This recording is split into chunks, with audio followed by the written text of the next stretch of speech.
भजन संहिता अध्याय 77। संकट के समय सांत्वना। प्रधान बजाने वाले के लिए यदुतून की राग पर आसाप का भजन। मैं परमेश्वर की दुहाई चिल्ला चिल्ला कर दूंगा, मैं परमेश्वर की दुहाई दूंगा और वह मेरी ओर कान लगाएगा। संकट के दिन मैं प्रभु की खोज में लगा रहा, रात को मेरा हाथ फैला रहा और ढीला ना हुआ, मुझ में शांति आई ही नहीं।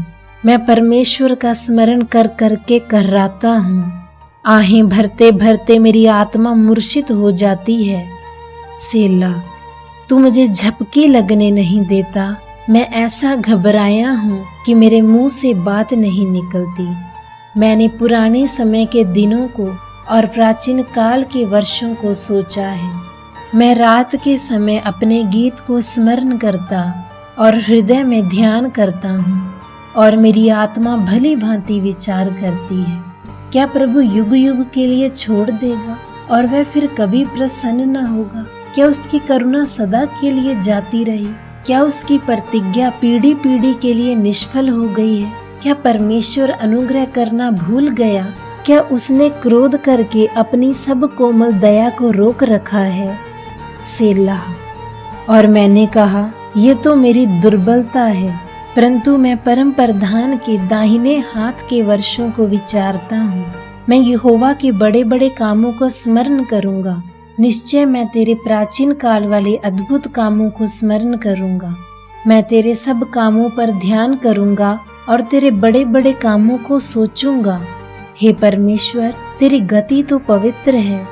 कौन सा देवता हमारे परमेश्वर के तुल्य बड़ा है? अद्भुत काम करने वाला परमेश्वर तू ही है।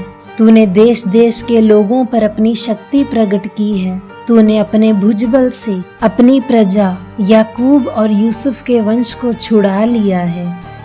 सेला। हे परमेश्वर, समुद्र ने तुझे देखा, समुद्र तुझे देखकर डर गया, गहरा सागर भी कांप उठा।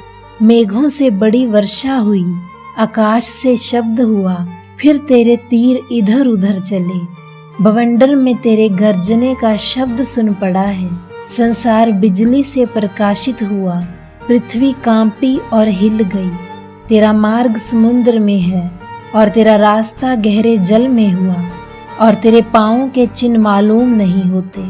तूने मूसा और हारून के द्वारा अपनी प्रजा की अगुवाई भेड़ों के समान की।